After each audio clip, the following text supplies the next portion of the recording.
And welcome in to the Week 11 Countdown Show. I'm your host, Ian Power, joined as always by Matt Vitale and Frankie Santiago, here to bring you guys the full slate of games this week as well, because we're switching up our production schedule.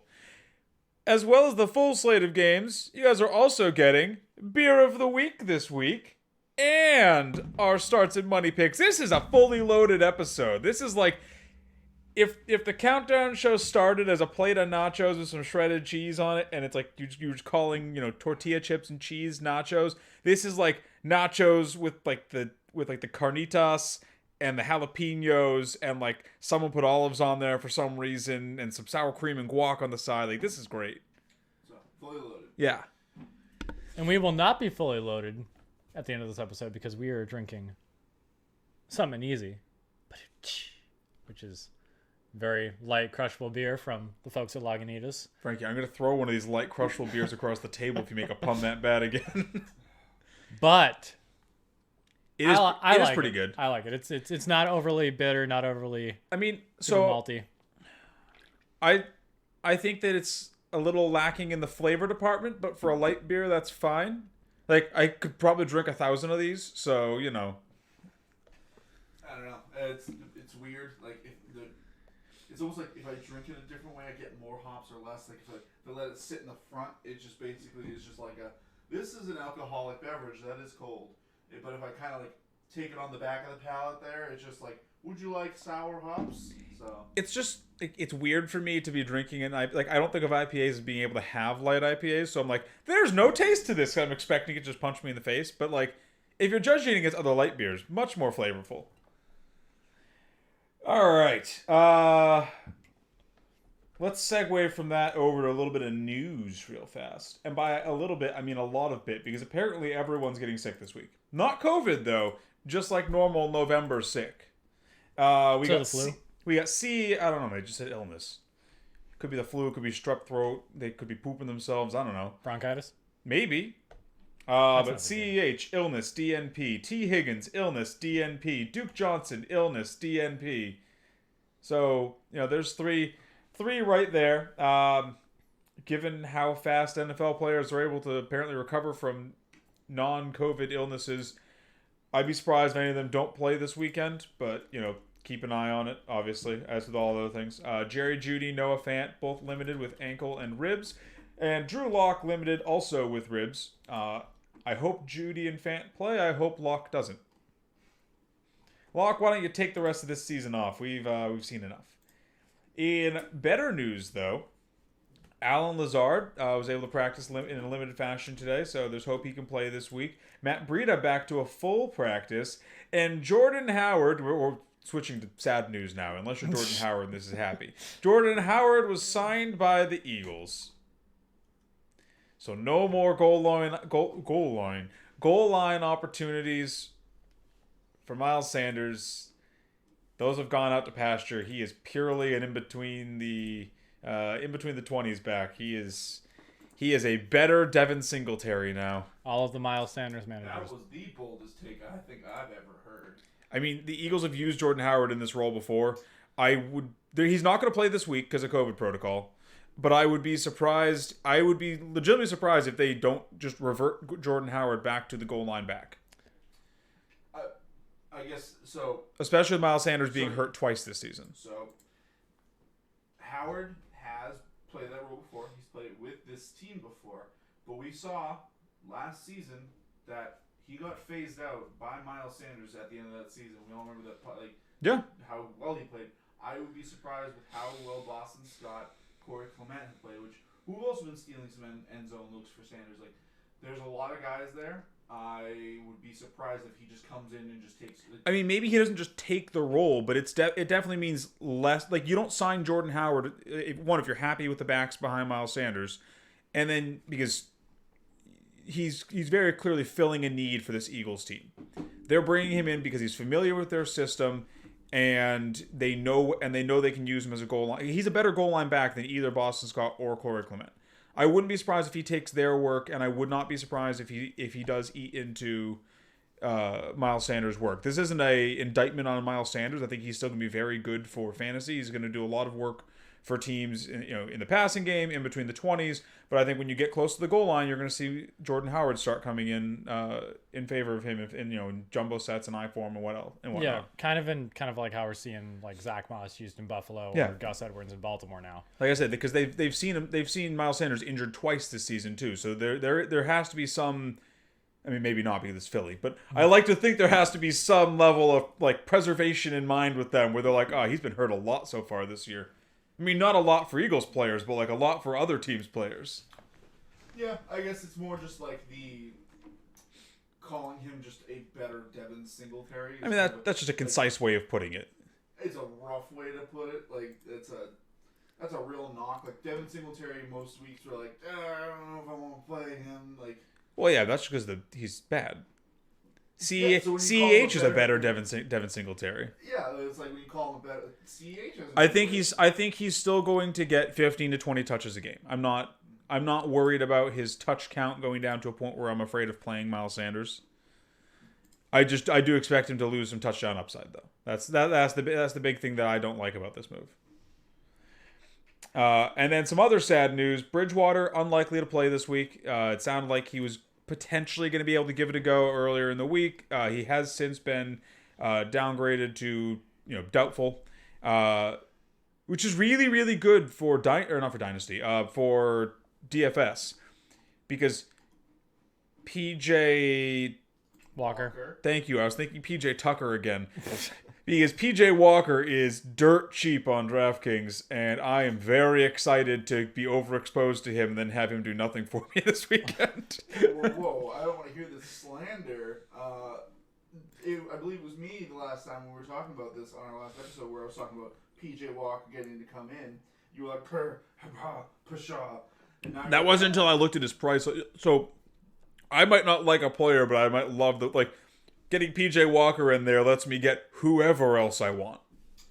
Yeah. I will remind, just for you and the viewing audience, he was basically for however long that season ran, he was basically the MVP for the XFL. So granted, he's playing at a much lower caliber, but he was doing it at such a high clip that he was basically all but like going to the NFL after that year with how well he was playing. So well, fortunately for him, he plays the Lions. So, the bar is the floor. Yeah, like I said, I like him this week.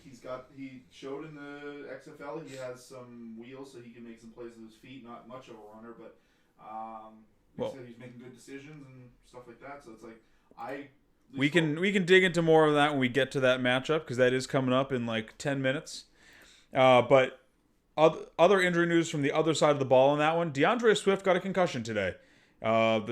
At practice? Yep, the week after they gave him the reins, they let DeAndre Swift run free and gallop across the plains of Detroit. I think it was just a football field, but continue. He got a concussion, and now it's back to Adrian Peterson.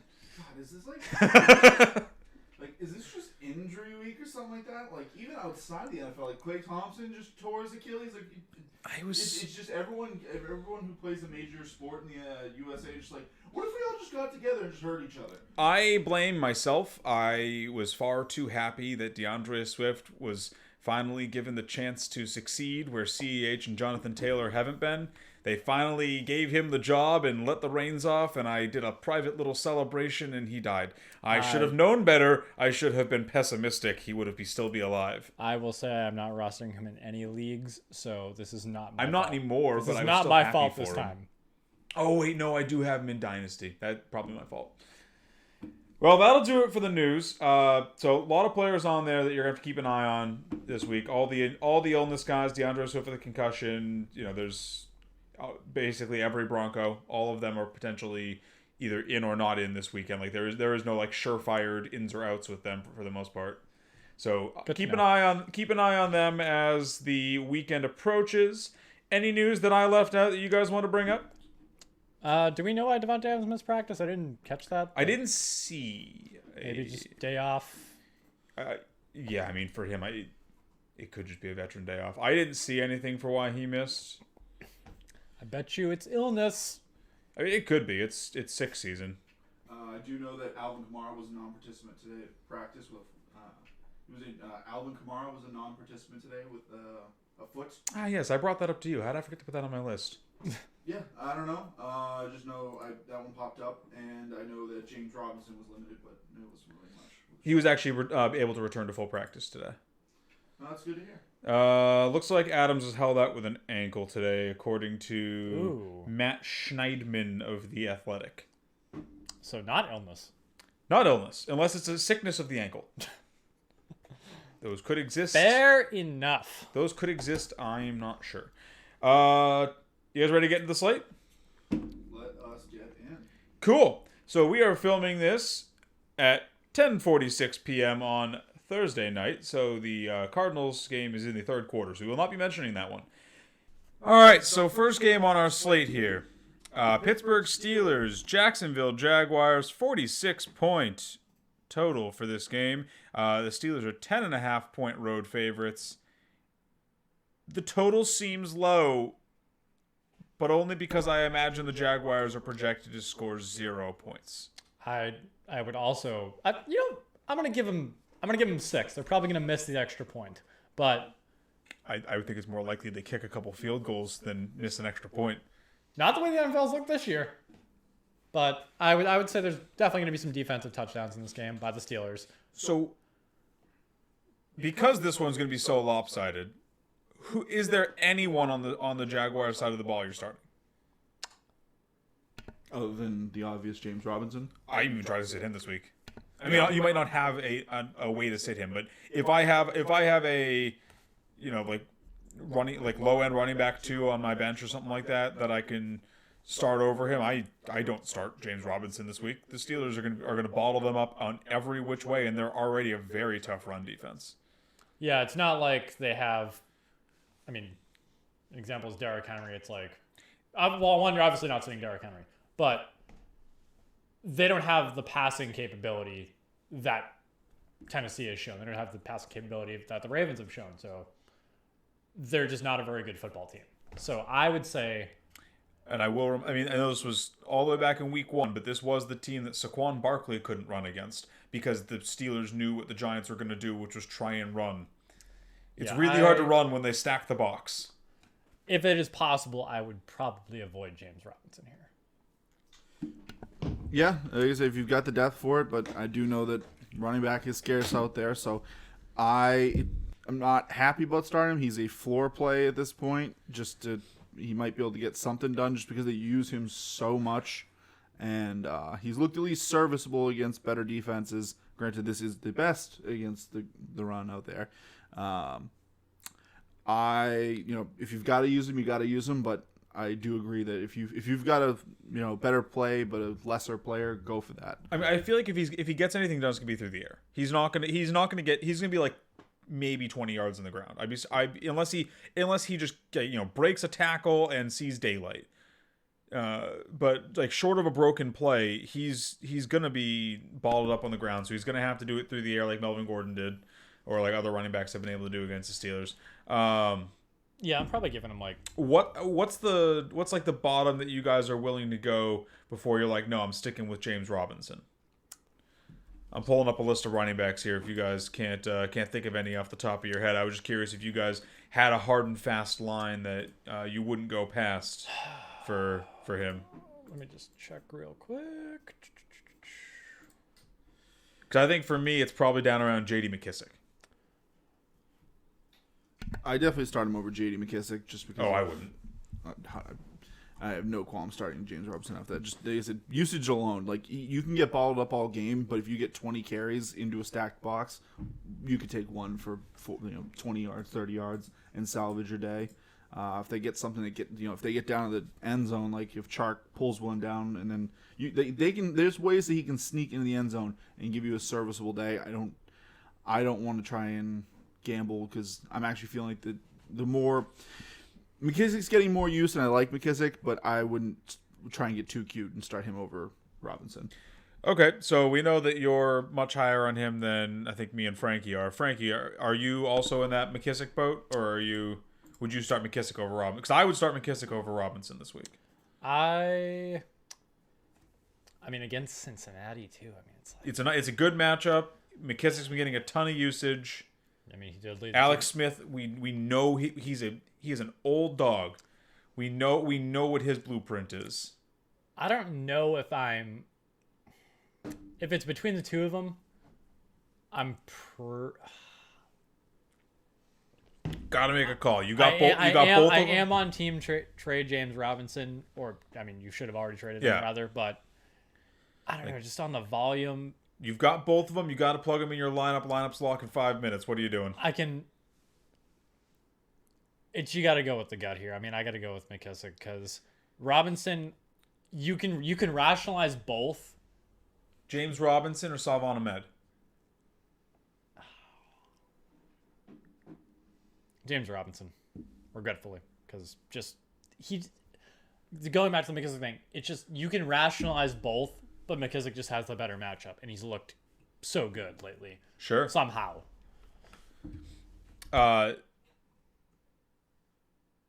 Nyheim Hines or James Robinson? Nyheim Hines, 100%. Damian Harris or James Robinson? Damian Harris. Okay, so your line is basically Salvon Ahmed. Yeah. Okay. I would probably start Salvon Ahmed over James Robinson, but he's probably as low as looking at the list of running backs here. He's probably the lowest I would go over Robinson this week. Because if I see a lower back that's at least getting the guaranteed volume, I'm willing to roll those dice and play the matchup. But I think it also depends on how much you need points because you know that Robinson at least has a floor barring injury. Steelers side of the ball, is there anyone you guys aren't playing? Start everyone. Okay, cool. Easy enough. Next matchup on the slate here, Atlanta Falcons, New Orleans Saints, 52-point total. Falcons are 4-point underdogs in this one. They should be getting Calvin Ridley back, which will help their offense. But the Saints' defense has looked better as of late. Do you guys care if we start with the Saints on this one? Because I like Jameis Winston. I also like Jameis Winston as I did just want to throw out there because you brought him up, Calvin Ridley. Yeah, he did have a 1 week timetable for that injury. Got 2 weeks off, but I've heard reports that he is not healing as the medical staff would like to see. Yes, he has been able to practice in a limited fashion so far this week. So he seems to be on track to play based on what we've heard, but it is something to keep an eye on. Saints side of the ball. This is an exciting one. This is what they signed Jameis Winston for. We get to watch him roll out there finally with a, Hall of Fame coach in Sean Payton, good offensive line, good defense, new eyeballs in his head. He gets to throw to Michael Thomas, which, you can argue whether he's better or worse than Godwin. I think that he's probably more talented, at least at this point in Godwin's career. He will be running lots of slants. He also should get Alvin Kamara out there, and Alvin Kamara is definitely more talented than Ronald Jones, so that should be a nice little option for him. What do you? So obviously we're starting Kamara, we're starting Thomas. What are you guys doing with Emmanuel Sanders, and what are you guys doing with Jared Cook? I'm comfortable with Cook here. Cook's snaps and routes run have been decreasing on a week-to-week basis, including a goose last week. He didn't goose on routes run last week, but he put up a goose for fantasy owners last week. As far as me, he is a low end. Like if I need a start, he's my tight end 10 through 12, like that range. Sure. So if you need a guy, it's not the worst just because there's going to be points scored. So he might just be the lucky guy opening the end zone. Yeah. We've seen Winston use quality tight ends before, and I think he can at least do close to what O.J. Howard did before. But yeah, I'm not expecting anything huge. Like his range is goose egg to if he gets real lucky, high end is a touchdown in 40. See, I actually disagree with his ceiling there. Based solely on what we've seen from Winston in the past, we know that Winston likes to lean on his tight ends. He's leaned on Brait in the past. We assumed he was, but that was the whole reason that there was a ton of OJ Howard hype last year. Was Winston loves to throw to his tight ends. I actually, because this is a pretty good matchup for Jared Cook here too. I really like Jared Cook as a low end tight end one this week with the ability to vault into that top 5 tight ends, just based on his touchdown upside that I think he has with Jared Cook. If you're rocking Noah Fant or TJ Hawkinson, both of whom are carrying the Q tag right now, and you're worried that you might not be able to have them at your disposal this weekend, he's not a bad guy to go pick up and just stash, because I think he could be a sneaky play, I think, in my eyes. Yeah, I think the only reason I'm a little more down on him, and keep him in more of the mid-range for his ceiling, is just purely because of the running back tight end correlation there. Sure. I also just believe that Emmanuel Sanders will have a lot better of a game here, because I think he's going to be able to see some of that down the field work while Michael Thomas is working the middle. Yeah. So we could just see some balls just get chucked down to him. So he could get 3 balls for 80 yards this game. Sure.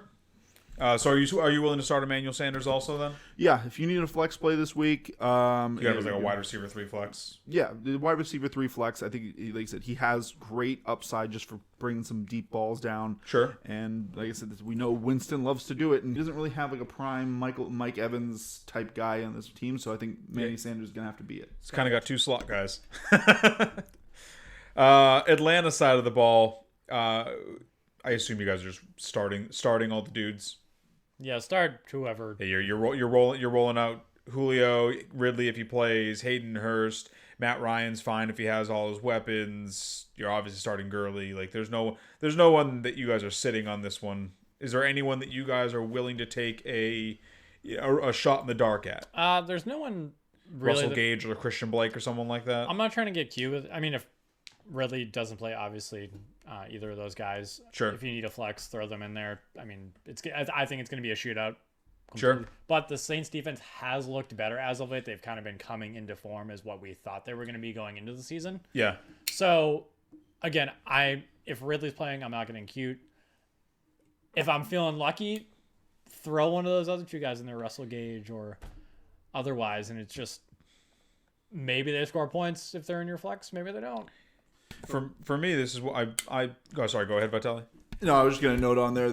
I think that's my reason for not getting cute really at all. Like Russell Gage is I'm very deep. Maybe I'd rather go with Manny Sanders over him, just because the Saints. 1 second, go for it. So we did just get so the Seahawks game obviously going on right now. Just got some breaking news from the Seahawks game. Greg Olsen went down with what looks like a pretty serious leg injury. Non-contact. It's Will Dissly season. Diz time. Let's go. I should be happy that Greg Olsen got hurt. Yeah, why are you cheering? That's kind of rude. Well, because I like Will Dissly, and I was sad that they signed Greg Olsen because it limits Will Dissly's ability to be Will Dissly. And now Greg Olsen is probably done for, I imagine, his career, because he's 87 years old. So now it's Will Dissly season forever. Yeah. Sorry, continue. Yeah, but jumping back to Falcons Saints, I think for me I'd rather have a Manny Sanders type player over Gage, just because I think the Saints are getting better. I still think this has the route to being a shootout, but I feel like this is going to be a lot more Saints sided in this affair. Yeah, this definitely won't work. If I was betting this game, I'm betting the under on this one. I would be surprised if it goes over 52 with how the Saints defense has been looking. As far as the Falcons receiving options, I'm not touching anyone that isn't named. Assuming that Ridley plays, I'm not touching anyone that isn't named Hurst, Ridley, or Julio in redraft. In DFS, you could sell me on putting Christian Blake or Russell Gage in there if you're running a Falcons stack, just because with Ridley coming back and potentially being limited in this game, there could be some extra work for them. And they're both at a depressed price right now on DraftKings, I believe. So I think there's room for them in DFS, but I wouldn't touch them in redraft. Yeah, Gage is 3,900. So yeah, I would. You can sell me on them in DFS, but I'm not going at that 9th ranked New Orleans defense in redraft unless I have to.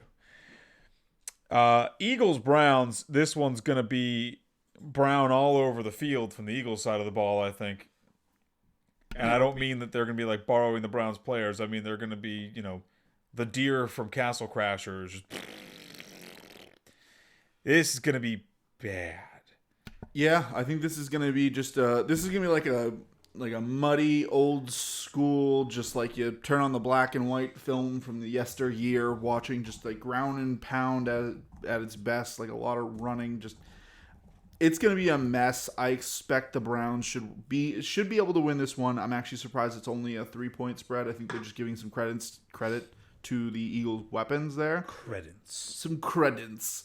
But no, the Browns should be able to walk away with this one. I actually do like this one. Like I like the Browns' defense in this matchup here, just for turnover's sake. Sure. With how Wentz has looked, so as far as starts this one, I'm just keeping it simple. Start the studs and not getting cute because I don't think the score's gonna be too high on this one. Frankie, what about you?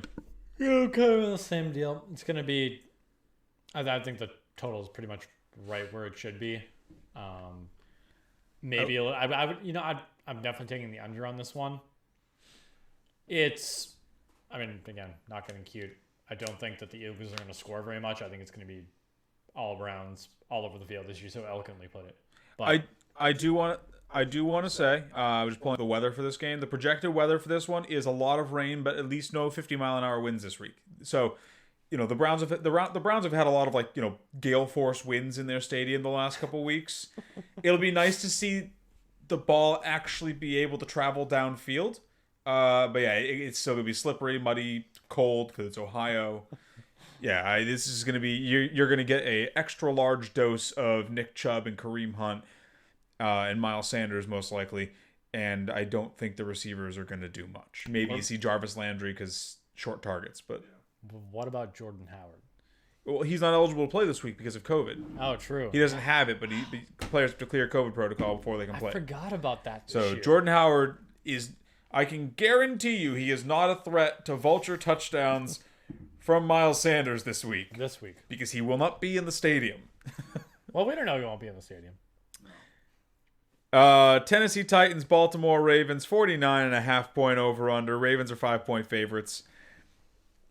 As an AJ Brown homer, I wish that he had a better defense or a worse defense to play against this week, because I like AJ Brown and I'm starting him because he's one of those guys where he can literally score on any play because he's massive and he's fast and Tannehill likes to throw the ball at him.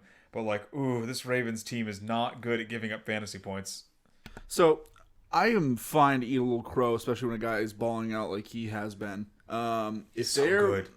He's so good, and the jerseys are beautiful. Is he basically being what Mike Evans should have been? Yeah, that's what it feels like. If Mike Evans was hauling in balls at this volume, especially with Jameis Winston, he would have been like this. We would have been talking about him glowingly instead of being like, "Oh yeah, he got 10 targets, caught 4 of them for 60 yards and a touchdown." Yeah. I also he's more athletic than Mike Evans is too. He's bigger, he's more athletic. He doesn't so good. He doesn't get hurt as much. He has no one else to really throw him the ball or to really take the ball away from him. Corey Davis is nothing. It's Corey Davis is better this year. Sure, but when I'm saying compared to compared to talent and compared to the other threats the Buccaneers had where they had O.J. Howard and Chris Godwin. It was there was other legitimate threats. Jackson. Yeah, there was other legitimate threats to take the ball away from Mike Evans in that offense. He's got those Velcro hands. He's big. He's fast. He's hard to tackle. He always gets targeted downfield. He would have had another big one last week. Yeah, that was painful. But he just dropped it. It's it's not and that happens sometimes, especially for a receiver in his sophomore year. But he's just so good at football. That was a very perfectly placed ball. It was. It was heartbreaking to see because it was just Ugh.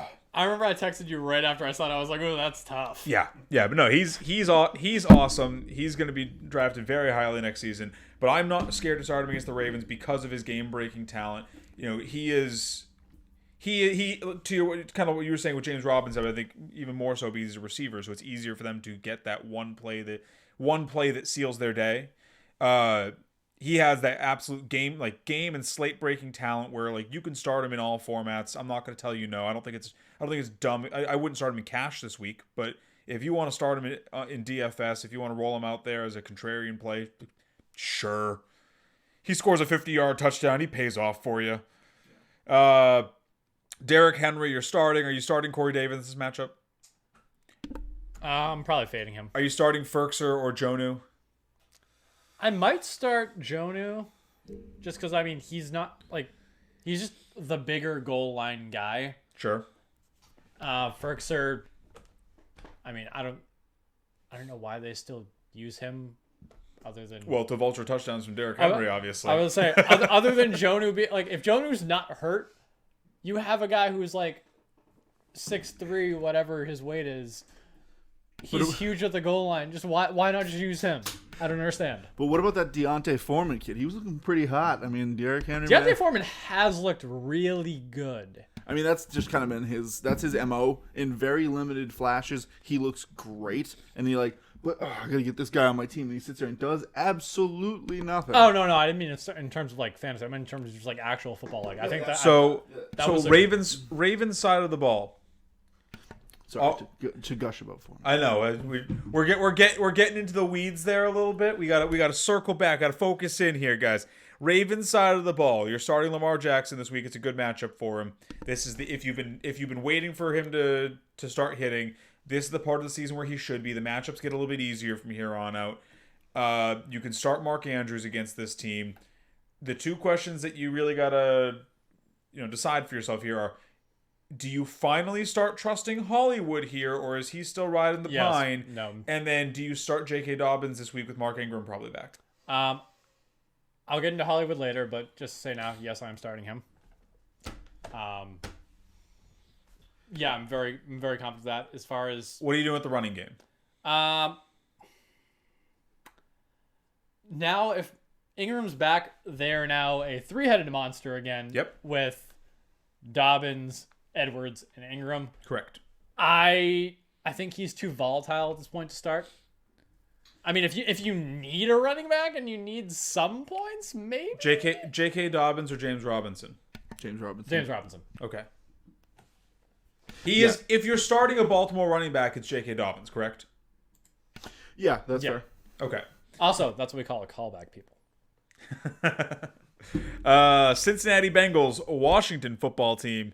Washington football team is trying to get back on their feet here, get back in the hunt for that divisional title. They did look good last week. Cincinnati Bengals are not known for their ability to play players on defense. They mostly just aimlessly amble about.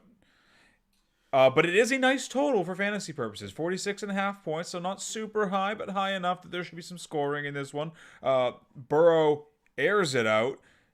Alex Smith threw it a lot the last couple weeks. Let's assume illnesses go by the wayside in this one. On the Bengals side of the ball, you're starting T. Higgins, you're starting Tyler Boyd. Joe Mixon could be coming back this week. He missed practice again today, I believe, but there is still some hope that he makes it back this week. What do you do if Mixon doesn't practice all week but is active on Sunday? Are you playing Mixon against the Washington football team, who are, last I checked, I haven't checked after this past week, but last I checked, a top 7 defense against the run? I'm going to double check, but I believe they are 6. Yeah, for me, if he does not touch the practice they field, actually felt the 10th. Oh, did they? Yes. Yeah, if Mixon doesn't touch the practice field and he is active, I am benching him because I don't want to do the dance. I'd rather get Joe Mixon or J.K. Dobbins. Oh God. You want to talk about hard lines? Like, this is just, if I'm scraping down here, I'm just. You start no running back and you cry. I just be like, yeah, you got any? I don't know. You pick up Adrian Peterson if he is on the waiver wire. Yes, I think that actually is the correct answer there. Yeah, if I'm, like I said, if I'm going hard on between those two, I am going for Dobbins just because I think he has a better chance of getting in the end zone. Okay. Are you starting AJ Green? Nope. He looks so bad. Why do they keep throwing him the football? He looks so bad. He gets so many targets, and he looks like you just can't catch a football anymore. He got 5 targets last week. I assume you guys weren't watching this game as closely as I was. He got 5 targets last week. Do you know off the top of your head how many he caught? Off the top of my head, no. 0. He caught 0 targets last week.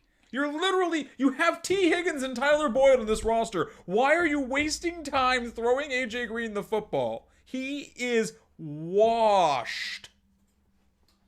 He is done. Put him out to pasture. I do hate to say it, but yeah, he is just not. Take him behind the shed. I would rather just use some late draft pick that you got there. Use Auden Tate. Auden Tate is still on this team. He can catch the football. Just disperse those targets elsewhere and have AJ Green ride the bench into retirement. Or I actually can't trade him at this point, but like got him. Yeah, he's just. I don't understand what he's bringing to this offense. Like, why do they keep targeting? Why do they keep running him out there? They have better options, proven better options. It's astounding to me. Yeah, and I was just pulling his offensive snaps. He played 54 snaps. That was 83% of the offensive snaps. So it's not like he was only out there for, those designed plays for him. They didn't work out. He was on the field almost constantly. That's a lot of snaps. Yeah, I hate it a lot. More than almost anything. Yeah, like I said, especially with how much I love T. Higgins. Yeah, with just how he's been playing and his just lack of production, it's just you gotta just bench him. You throw him out there for a design play, try and draw the offense to him. Like, yeah. I still wouldn't throw the ball in. Like maybe 2 targets a game just to keep him honest, just to keep just because he's AJ Green. Maybe it snaps back at some point for a play or 2. He's a pretty big guy. Move him over to tight end. I don't think he can bump and run with those guys. He's too fragile. Fair enough. Yeah. It's. Sorry, AJ Green tirade aside. Washington football team. You're starting Gibson, McKissick, Terry. Anyone else? No, I'm just starting all the obvious ones and moving on. I'm starting Logan Thomas in this one. Okay. Oh, true. Yeah. Well, we did talk about that the waiver show. Yes. Like he's such a forgettable he's so name. consistent. He's such a forgettable name, though. He is. Yeah, he said he is just the tight end equivalent of David Montgomery. He's just gonna roll out there, get you 6 to 8, say goodbye. It's like the 2.5 men meme. Like I feel like whenever I look at this team, I feel like I'm forgetting something. It's like, if you forgot it, it wasn't important. And there's just Logan Thomas just standing there in the rain. I'm so happy. I'm so happy I have some shares of him. Yeah. And also I'm happy he's there every week for dailies, because then I'm like, oh. Yeah, I need a safe tight end who's gonna have who's gonna get a touch, maybe a touchdown, 60 yards. Yep, Logan Thomas is there. He's like, he's only 40 something 100. Good. Yeah, I'm with you. Patriots, Texans. This one's easy. You're starting Damian Harris, Cam Newton in a pinch, and then you're playing Texans. You don't like it. It's a bad matchup, but you're playing your Texans. They've been too good. Detroit Lions. Actually, there is one Texan that I think is a fringe play with this one. Assuming he plays Duke Johnson. Are you playing Duke Johnson this week? Nope. Okay. I'm never comfortable playing Duke Johnson. Oh, that's all I wanted to know. That's because I thought fringe play because he should still be getting the carries, but the Patriots are a good defense. So, okay. Detroit Lions, Carolina Panthers. There's no total for this one. PJ Walker's totals can't be counted. It's too high. It is Mike Davis season, by the way, in case you guys didn't know. It is Mike Davis season. It's unfortunately Adrian Peterson's season, I think. Speaking to the Mike Davis, I hate it so much. I think both running backs are good plays in this matchup because the Panthers can't stop anything unless your name is Kenyon Drake. It's also... And I think Adrian Peterson at 800 years old is better than Kenyon Drake currently. See, you say that, but the Lions give up the most fantasy points to the running back. Right, but Adrian Peterson can't run against the Lions. He plays for them. Man, if I wish I could just... if you could send a soundbite to the past, I would love to save that little soundbite. You just right there. Adrian Peterson is about as good as Kenyon Drake. And just send it to your former self.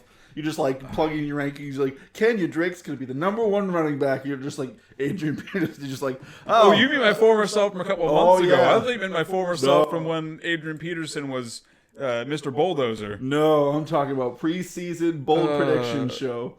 Yeah, I hate it a lot. Do you guys, just like quick sidebar for the Thursday night game, do you guys know how many yards Kenyon Drake has so far tonight? No cheating. 22. I know Russ has 2 fumbles. Kenyon Drake has 29 yards. Do you know on how many carries? I'm gonna guess 13. 11. Ooh, I was close. He's averaging 2.6 yards a carry against the Seahawks. Yeah, they overturned the fumble. It's so gross. All right. Yeah, you can start both running backs in this one. Kenny Golladay might play this week. He was able to get back to practice yesterday. I believe he was excused today. But they did say it was a 2 to 4 week injury. It sounds like they are expecting Kenny to be able to at least give it a go. He's probably going to be a game time decision this weekend. The Panthers haven't been bad against the wide receiver, though. Do you start a probably limited Kenny Golladay against the Panthers? I think at this point, if you This is also Ian asking you guys, do I start a probably limited? I'm sorry I gave that problem to you. But I love Kenny Golladay. I'm never sorry I have him. As another Kenny Golladay manager to another, I think if you have him, you have to start him. Well, I don't. Because I have A.J. Brown, T. Higgins, and Deontay Johnson, and they're all in my lineup. I think if you have him and you didn't get lucky, you need to start him. Yeah, I'm fine rolling him out there as a flex guy. I think just because of how putrid the defenses are, I think even though the Panthers have been better against the pass, I think that might be a little inflated because the teams are just running on them. So it's like they're not even giving them any yards through the air. It's just like no. Look at how few yards they give up, and it's just like 40 running plays. They are the 4th worst against the run, so that makes sense. So, and that number is actually also falsely inflated because they got to play against Kenyon Drake. You were just bitter about this whole Kenyon Drake. I'm very bitter about it. Thank you for noticing. All right, what's the next game? Well, Frankie, there are the Carolina Panthers side of the ball we have to talk about as well.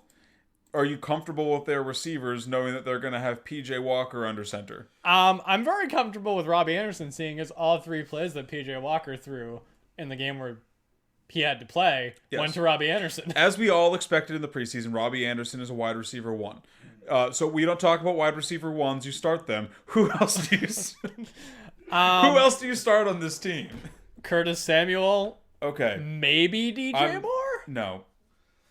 You don't start DJ Moore. That's why I said maybe. No, it's a no. I'm only starting Robbie in redraft. In dailies, I'm fine going for some Curtis Samuel cheapness.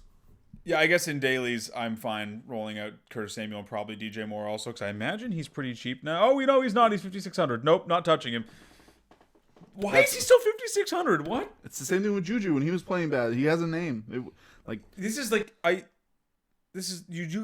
do not just play someone for the, like, for fantasy managers out there. Don't play someone for the name. He is the wide receiver 3 on this team right now, on a team that does not throw enough to support 3 wide receivers. Unless their name is Derrick Henry, and then of course you play them for the name. Frankie, you know what I'm talking about. Next matchup on the slate: Dolphins Broncos. 45-point over under. The Broncos are 3.5-point dogs somehow. And by that's not like somehow like, wow, they should be closer. That's somehow like, how are the Dolphins not more favored in this game, given that Drew Lock just made the Raiders defense look like the Dolphins defense? The Dolphins defense has looked so good this year. Yeah, what's the over under on Drew Lock picks this week if he plays with those bum ribs? You know what, I'm taking and that 4. bum arm and that bum brain. I'm taking 4 again. I'll go with 2. Yeah, it's gonna be an ugly one. I think I am active as someone who unfortunately has a lot of Broncos, which was a position I did not want to be in. You're welcome, by the way, for that. I am looking for ways to. I am currently starting Jonathan Taylor over Melvin Gordon in one of my leagues this week. Actually, it's in our main league. Play in the matchup, baby. If Jonathan Taylor can't run against Green Bay, who can he run against? They are the 31st worst defense against the run. Well, I guess the only answer to that is Detroit. Yes. I'm not starting Dolphins the only Dolphin that I want, I will start Dolphins this week. The only Bronco that I will start this week is Noah Fant, and that's just because tight end is a wasteland. All other Broncos get to ride the pine. They have been bad so many weeks in a row that I'm at the point where it's like, prove to me you can do something before you get back in my lineup. Dolphins side of the ball, I said prove it. Tua proved it. I'm comfortable streaming Tua in this matchup. I think he has a nice ceiling, should be a nice floor. The Broncos defense isn't that tough. Devontae Parker should be a good play this week. Gesicki's probably fine. Savon Ahmed is in a good spot. Any sneaky Dolphins you guys are looking at? No, I'm keeping it basic with this one. I think the only reason you have any qualms about rolling out your Dolphins in this one is just because you don't really know, like, you're not really sure yet what the offense is going to look like, who the go-to guys are for Tua yet. So you're just kind of wondering, like, oh, is Gesicki going to be a 10-target tight end with him, or is he going to be 2? So curiously enough, the next game on the slate, 46-point over-under, it seems like the NFL is giving the Chargers a free win. So we could just move on from that one, I guess. Now, in all seriousness, you start everyone against the Jets. Should I start? You start Kalen. Oh, Kalen Balazs revenge game. Start Kalen Balazs. Jesus Christ. I hope he goes for 200 yards against that. I hope he drops 204. He pulls a Jonas Gray and just absolutely demolishes Adam Gase. That would be poetry in motion. Yeah, this is the epitome of don't get cute. Start any Charger that's relevant. Don't start Jets. Yes. Green Bay Packers, Indianapolis Colts, 51.5-point total. Colts are favored in this one. I feel like that's high. I don't. I do. The Packers can score at will. They also don't have a defense. The Colts can score at will. Yeah, like I said, I flirted just for a bit with starting this defense, but with how the Packers have been playing, I won't even roll this defense against them. There are some teams you just don't. I mean, so I will say, if Devontae Adams can't go this weekend, that total is way too high, and I do start the Colts against them because then it's at best a banged up Alan Lazard is their number one. At worst, it's a fully healthy MVS. Yeah, for that reason, one, for their value, and two, for reasons like that, is definitely a reason to not drop the Colts just because they have a bad matchup. Certain defense is a very streamable position like tight end and kicker, but you don't drop premier defense. Yes.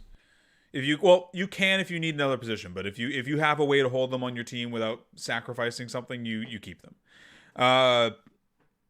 So Packers are straightforward. You're starting Aaron Jones. You're starting Devontae Adams. You're probably starting Alan Lazard if he plays this weekend. You're starting Aaron Rodgers. Colts side of the ball is a little bit more murky. The Colts have been a lot like the Bengals. They have a standout rookie that it took him longer because he was hurt, but he's showing out.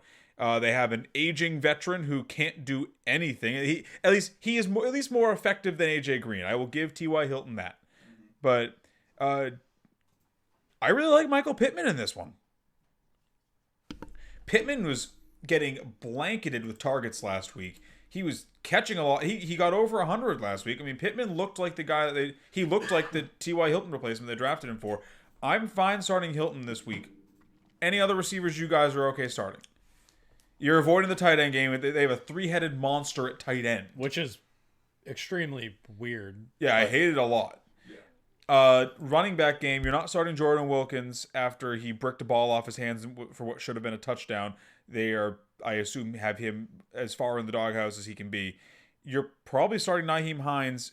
Jonathan Taylor is the question mark in this one. I know where I stand. He's coming up later in the episode. I mean, are you guys This is almost as cake a matchup as you can get. The Packers literally can't. I don't think they know how to tackle running backs. Let's get into this later. But Are you starting Jonathan Taylor? Yes or no? I am, because And this is assuming that you don't have better options. Let's say, because if you draft Jonathan Taylor, you probably drafted him in the 5th round or the 4th round. So he's probably, if you weren't doing a lot of trading, he's probably your second running back. So as someone who is a Jonathan Taylor manager, what is your line for Jonathan Taylor? It was a really tough decision between him and Melvin Gordon.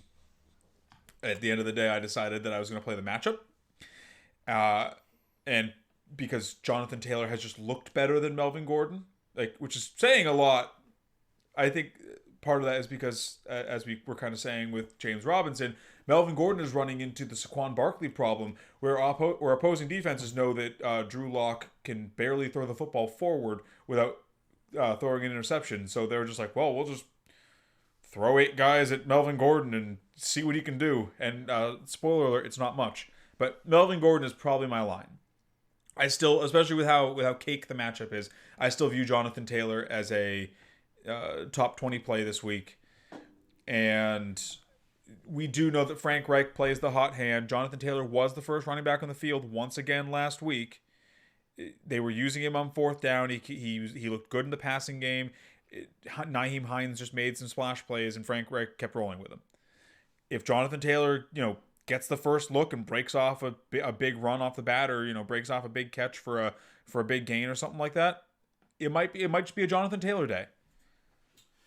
Yeah, I have no problems rolling him out there. Okay.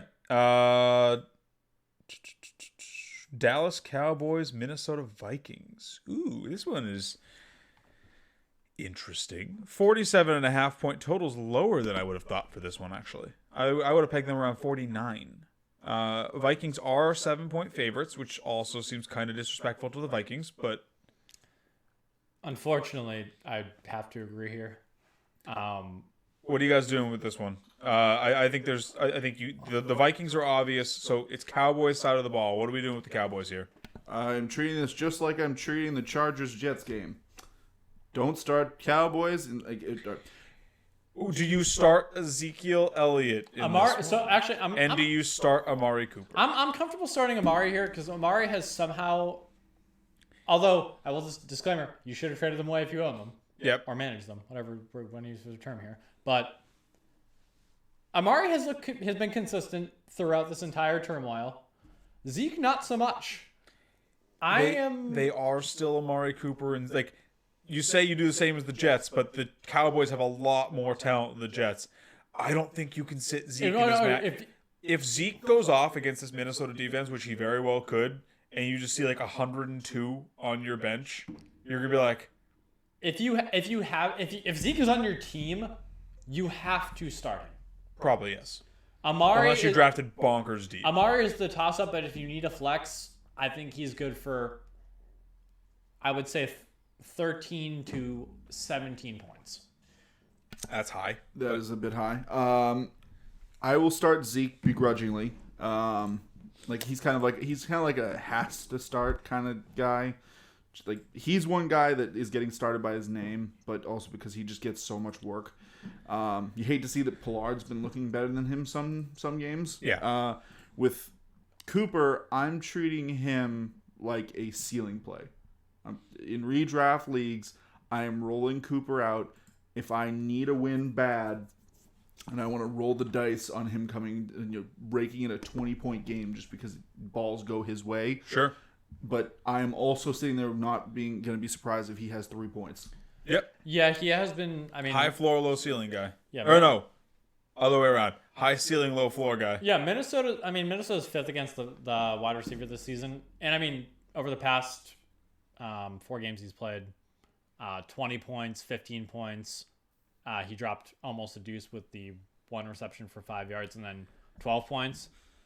Again, I think that 20 something low 20s is his ceiling in this game. But the floor is probably 0, to be honest. It depends. Any given Sunday. I do also just want to apologize to any fantasy managers that have to play against Dalvin Cook this week. I'm sorry for your L. I wish you the best of luck in future matchups. Dalvin Cook is going to have like 700 yards and all of the touchdowns. Vital, you don't own Dalvin Cook, right? No, I own the rest of the Vikings. Okay, just making sure. Yeah, Dalvin Cook is going to eat this week. Yeah, and like I said, it's something I've been talking about, and it's still something I feel like managers should just be a little bit leery about. Dalvin has been getting a lot of work. 30 carries last game. I mean, you're going to be leery until he makes it through the season, and then you're like, oh, okay. Yeah, exactly. Like I'm not out of the realm of I'm not putting that as out of the realm of possibility, but I also just, he's already been injured once this year. They've already kind of called him a little bit. They're like, oh, well, I'm like, okay, so they're treating him right. Yeah. And as soon as they got out of that bye, they were just like, 30 carries, 30 touches. And you're just like, how fast can we break this car? And it's just like, they're driving Dalvin Cook like they stole him. Yep. Like, it is great for fantasy. It's really exciting to watch, too. He's so fun to watch. Yeah, like I said, I think the only part of him being this good, it just hurts the receiving options, which need him to at least just, hey, go out and have like a wide running back 1 week. We don't need you having a QB 1 week. Like running back 1 is fine. 30 points, so they can still do something. Like clearly, I think that's what you're seeing is when Dalvin does his Dalvin takeover. Obviously, no one else is getting points. Yes. So I feel like when people are like, oh, they're not throwing enough, like. Well, as we pointed out with Carolina, Carolina, it looks like they don't throw much because they're just like, all right, Dalvin, just get us a nice 5 and there's 100. Wait, so as somebody who isn't a Dalvin manager and manages everybody else on the Vikings, Thielen and Jefferson, yes. How does that make you feel? I hate it, but it's like I said, at the very end of it, it is nice to have a good running back to support your receivers because there's nothing more frustrating than for your receivers to get on the field, a couple of plays go wrong, and it's a 3-and-out. You're like, ugh, I never have to worry about 3-and-outs with Dalvin because it's just like, they didn't get it this time. 3rd and 10, just bang, there's Dalvin for 20. It's like, all right, cool, drive's still going. So what you're saying is you won't be upset when they get a combined 10 points. I mean, wide receivers are volatile. That happens. That happens. Kansas City Chiefs are the night game, playing a divisional matchup against the Raiders. 56, and I don't know what that voice was right there. Hey, against the Raiders. 56.5 point total. Raiders are 8-point dogs at home. I can see it. Yep. This is going to be, it's going to be a big game. I think it's start everybody. No, it's not, because the Raiders have a really weird team. On the Chiefs, it's very clear tree to who you're starting. On the Raiders, it's you're starting Josh Jacobs, you're starting Darren Waller. The wide receivers are an enigma wrapped in bacon. What are you starting? That sounds delicious. I am starting, yes. For me, it's Nelson Aguilar. I want to go and with... probably Henry Ruggs in DFS, definitely, and in redraft if I'm going into the night game and I have him on my bench and I'm down by 30 and I'm like, oh baby, get me a bunch of points, because this is the type of matchup where Henry Ruggs could just get behind the Colts secondary and score you mean the Chiefs? Yes, Chiefs, but other C team. No, I'm honestly comfortable starting Ruggs here. I'm never comfortable starting Ruggs. I am. He is exactly what I thought he was going to be, which is Deshaun Jackson, but 13 years younger, or however younger he is. He either goes off or he gets you almost 0. I kept buying into the hype for that Bryan Edwards. I still believe in it. I think I'm going to be on that hype train for next year, but just I think the issue is his name reminds me too much of Bryan Adams, who is a Canadian rock star. It's too similar. Based on that, I don't think he has the drive to be an NFL player. That's Ian's very analytical take there.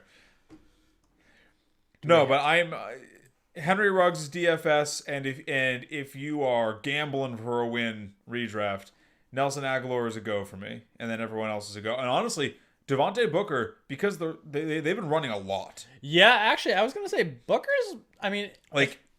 Josh Jacobs got 61% of the running back touches last week, which doesn't sound like much until you realize that Josh Jacobs got 21 carries.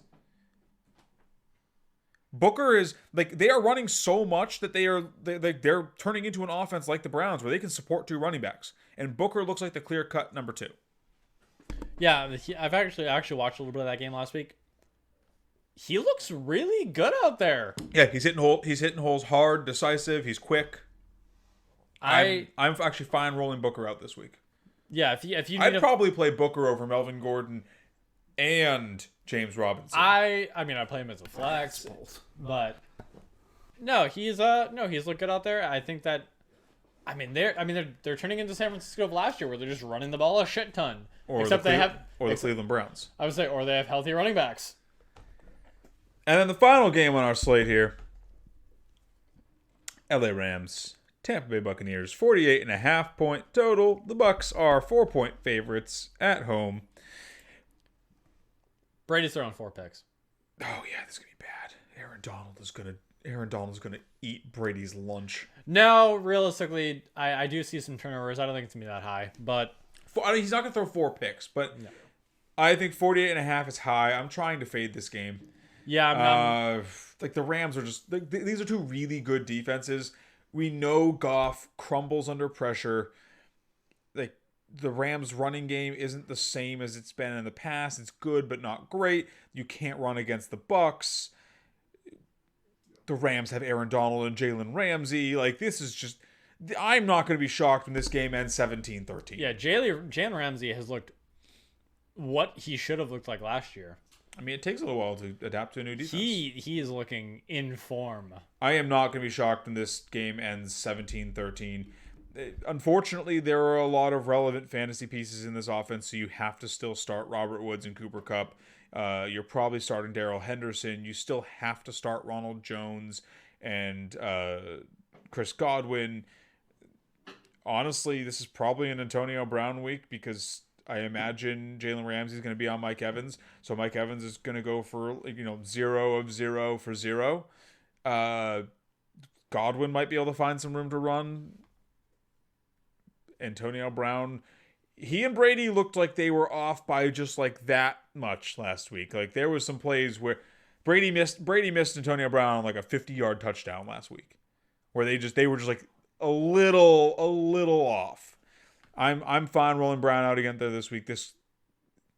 They're gonna sync up eventually. This could be it. Yeah, I think the big thing for this one that the Bucs are going to be hoping for is basically just turnovers from Goff to give them short field to try and limit how long they have to do drives. Because I think they have to hope very hard for that. Yeah, they don't have to hope that hard. They might be able to game plan for it. Like if Brady has to drive the field for an extended period and just let Donald just keep coming up the middle like that, it's gonna be a bad day. But if he only has to go 40 yards, 30 yards to the end zone, sure, he can get that done in 2 plays with the weapons he's got. So he could, get it out quick. Brady's Brady. I think this is going to be like a 1 touchdown, 1 pick, 250-yard game for Brady. So yeah, you're not getting a ceiling game. I am not playing Brady in this one, no matter what. 100% favorite. I would rather would you stream Tua, PJ Walker? Sure. Okay. I don't know if I would go for PJ Walker. That's a statement okay? right there. I would stream Tua. Tua's look good. He's looked safe. I think Tua's the line for me. I would stream Tua over Brady. Yeah. All right. Well, that'll do it for Sunday's games and Monday's game. Seeing as we are running up on it a little bit for time, are you gentlemen ready to get over to our starts and monies? Yeah. Make it short and sweet. Frankie, take us away. As we touched on before, I really like Hollywood against Tennessee this week. I mean, against bottom half defenses, he's averaging almost 11.5 points a game. Which sounds good until you realize that he's a down the field receiver. Yeah, but they are the 31st ranked defense against the receiver this season. Yeah, they are. And he has the speed and talent to get behind them and make those plays behind them. And I think the only downside here is if Lamar throws the ball only 27 times, he's going to have a bad time. But Tennessee has shown that you can throw on them, so I'm comfortable starting him here. My other start, which we also touched upon, Damian Harris against Houston. Houston can't stop a paper bag. He's finally emerged as the talent that we've been, at least I thought he was going to be coming into the draft. I was saying he was the late round sleeper to pick up. And he's averaging 14 attempts a game, 78 yards a game, which is great. Houston's looked terrible on defense, whether it be against the wide receiver or the running back. And he's seen a bunch of red zone touches over the past couple of games, so I think that he definitely has the ceiling here. Winston is one of my monies here, 5,900. I don't really need to go into explanation here. He's playing Atlanta. Free money. Basically, yeah. And although it is a bad matchup, I like Lazard at Indiana. If the disclaimer here is if Devontae Adams plays. Sure. If he doesn't play, I don't like him as much. But if he does play, I think that having the number 2 on a pass-heavy Packers offense. I mean, at 46, it's a low impact L. If Yeah. he, that's the nice thing about players like that is like even if he doesn't boom for you, 46 isn't killing you. Yeah, I mean, he needs that long touchdown, and then you make your pay. My starts are Deontay Johnson versus Jacksonville, who, as I've stated in the past, Deontay Johnson either goes off or is injured. I don't believe he's going to get injured in this game, so he's going to go off because Jacksonville can't guard the wide receiver. And then my other start, as I alluded to earlier, Jonathan Taylor versus Green Bay. Because as I said, if he can't do it against Green Bay, who can he do it against? Detroit. I will start him against Detroit, who I believe he gets next week, actually. Just a quick one to bring it up, just because I'm not addicted to starting Jonathan Taylor. No, Why would you say are that? addicted to running backs who you put there and like, hey, if he can't do it against the Jets, he can't do it against anybody, right? Yeah, And yeah. then- Well, I mean, to be fair, I did kill Kenyon Drake after that. Yeah, I was gonna say Kenyon Drake. Just He is dead to me. We don't speak his name in this house. Who are your I'm sorry, monies? he gets Tennessee next week, not Detroit. But yes, I will comfortably start both of them. They should be potential week winners for you. And then money picks. This first one comes with an asterisk because of his concussion today. Concussion is something you can get past quickly. So if he plays this week, I stand by it. DeAndre Swift, 6,400 versus Carolina, is a money pick for me. If DeAndre does not go, pivot to Adrian Peterson at 4K. It's arguably an even better... That's really cheap. Yeah, it's arguably an even better play based on the price. Like, he's not as good as DeAndre Swift, but for 4K, like, you could get a 20-carry guy that could hit 80 yards and a touchdown, maybe 2, for basically dirt cheap, bare minimum on DK. And then Jacoby Myers at 4.9. I really like him this week versus Houston. They can't cover anyone. Cam Newton has shown that he likes to target Jacoby Myers over these past couple weeks, and Myers seems to be breaking out a little bit, establishing a rapport with Cam, getting used to that Patriots offense. Someone has to catch the ball, and this is a cake matchup. Yeah. So I could see Myers easily hitting value, potentially exceeding this week, while they trounce Houston. All right, and to round it out, my starts, J.D. McKissick against Cincy. Cincy plays a very up-tempo offense, throws it a lot, so I could see them getting up early and McKissick being the beneficiary of some Alex Smith targets, which he has been just getting peppered with. He has had 9 and 7 receptions since Alex Smith took over, so I'm ready to buy in on that in what is Cincinnati, that is a defenseless team. But you won't start him over James Robinson. No, it won't. Mike Williams against the Jets, as we alluded to, start everyone against the Jets. And once again, another guy who's getting a lot of targets now that he is back and healthy, ready to go. He's usually getting about 7 to 8 targets a game. And against the Jets, a big play receiver like this should be, like, his touchdown potential is through the roof, I think, in this game. Moving on to my monies. I was going to go with Winston, but somebody snaked him out. It's fine. I'll let you have that one. I'm going to go with Antonio Gibson against Cincinnati. I'm going with both the running backs this week because it's Cincinnati. There's not much defense I wonder if there. that was a typo, but... No. Gibson is in a spot where he is just... His yardage total's not there, but he is just getting all their goal line work. They get down there and they just let him punch it in. And he is looking good. A lot of the analysts are liking him this week. I pivoted to him when I needed somebody. I think he's a great running back with breakaway speed and breakaway skill. So against Cincinnati, who can't stop people, I have no qualms, and he's only at 58. So My second money for this week, Justin Jefferson versus Dallas. I am just targeting bad matchups this week. If it's bad, I want the players there because there's a lot of good teams with good matchups this week. Justin Jefferson has been a 100-yard machine. He's a downfield threat. If Dalvin goes off and pulls one of his, 40, 50-point games, Justin Jefferson can still get his because he only needs like 4 catches to do what he does, whereas Thielen needs the target volume. Especially against Dallas. Yeah, especially against Dallas. Like, man, like the NFC Jets, I like to call them. Like, Justin Jefferson's just been looking great, and if he has a little bit of safe proof with Dalvin, so I think at $6,000 he should be able to produce for managers. Sure. Okay, well, that'll do it for us this week. We are running up on it, so I think we're going to skip the 5 minutes of BSing. Yeah, I'm pretty sure I won, but I have nothing to Well, I mean, how many you at? Let's just we're not going to do the 5 minutes, the last word, but let's see who wins. How many are you at? 2.5. Oh, 2.25. Yeah. Uno for Vitelli. I was gonna say I have nothing to complain about, so I was gonna see my time anyways. Fair It's enough. been a good week. Well, that'll do it for us here. Catch us next week as we bring you guys the so exciting Week 12 waiver wire selections and our 3 and out.